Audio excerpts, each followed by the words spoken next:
another individual on the domestic terrorism side of things, so not necessarily internationally terroristic in nature, but Schuyler Barbeau, someone that you're familiar with. Are you, Schuyler, a danger as you've been portrayed to the public? Not to the public, only to those who wish to do harm. I consider myself to be like a sheepdog against the wolves. The only people I'm a threat to are people that have evil intents.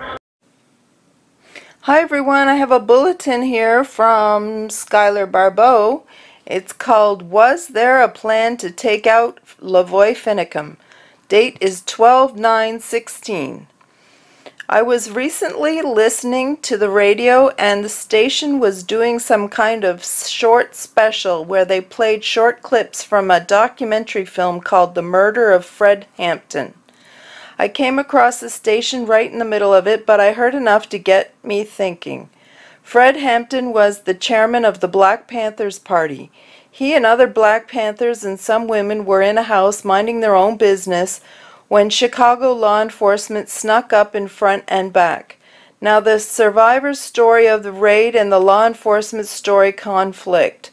The law says that the Panthers fired first, but the survivors testified that the police fired first.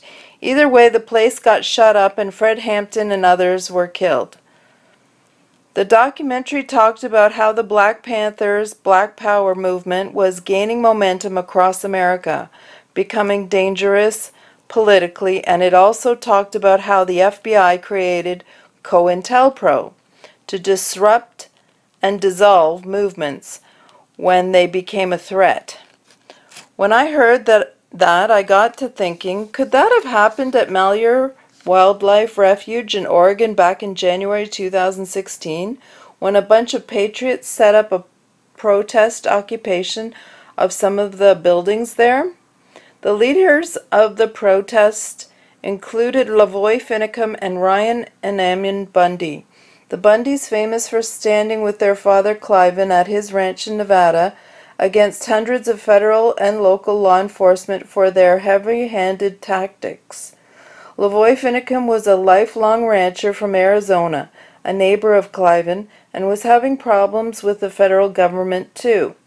He heard about the problems and atrocities of the feds' tyranny happening to some ranchers, the Hammonds, in Oregon, where the Bureau of Land Management was up to no good again. Lavoy wanted to help, along with many other patriots. On January 26th, 24 days into the occupation, Lavoy, Ryan, and Ammon Bundy, and a few others were driving north to the town of John Day for a community meeting in a two-vehicle convoy when they were ambushed. The group was going to meet with the people, and in reference to a KIRO7 news article to spread a, quote, virus about a legal doctrine called adverse possession and discuss other matters pertaining to the refuge occupation. Oregon State Patrol and the FBI set up an ambush on the group. When Lavoy stepped out of his truck after trying to go around a roadblock, the FBI and State Patrol murdered him. They claimed he was reaching for a gun, but in the video I painfully watched live on Fox News, I didn't see him reaching for a gun. He didn't stuff a gun into his left pocket of his tight Wrangler jeans when he normally carries in a holster. I was told firsthand that nobody was carrying any guns that morning. I believe there was an intent and hope for some kind of justification to shoot everybody in that convoy. All the leaders of the occupation were in those vehicles, and some of them are frontline activists in the national fight against government tyranny. Seems the ambush was a sweet little opportunity to cut the head off the movement, just like the government did with the Black Panthers.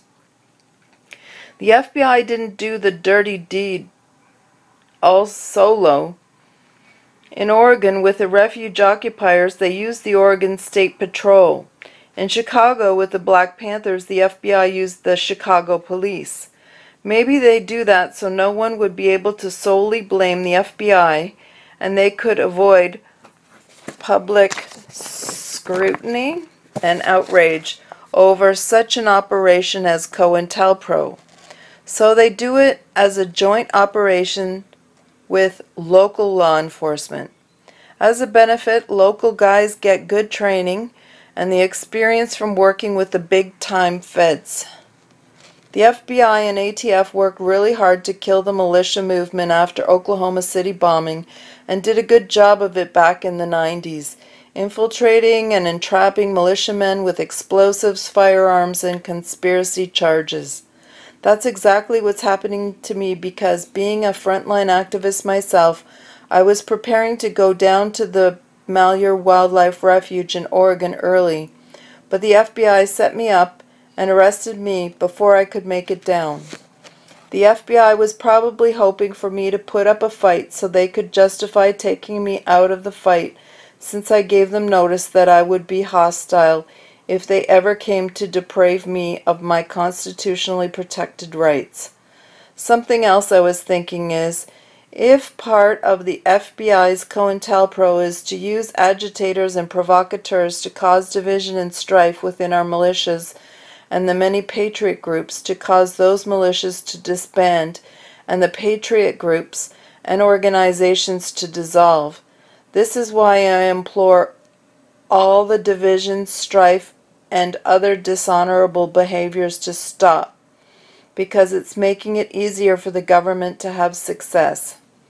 I was also thinking that maybe as part of COINTELPRO, as of recently in the last couple of years, is to pit other movements and ours against each other, like utilizing racial division.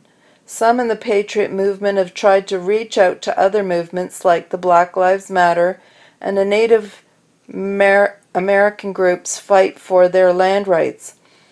We tried to make a difference and help out during the first and second Ferguson riots.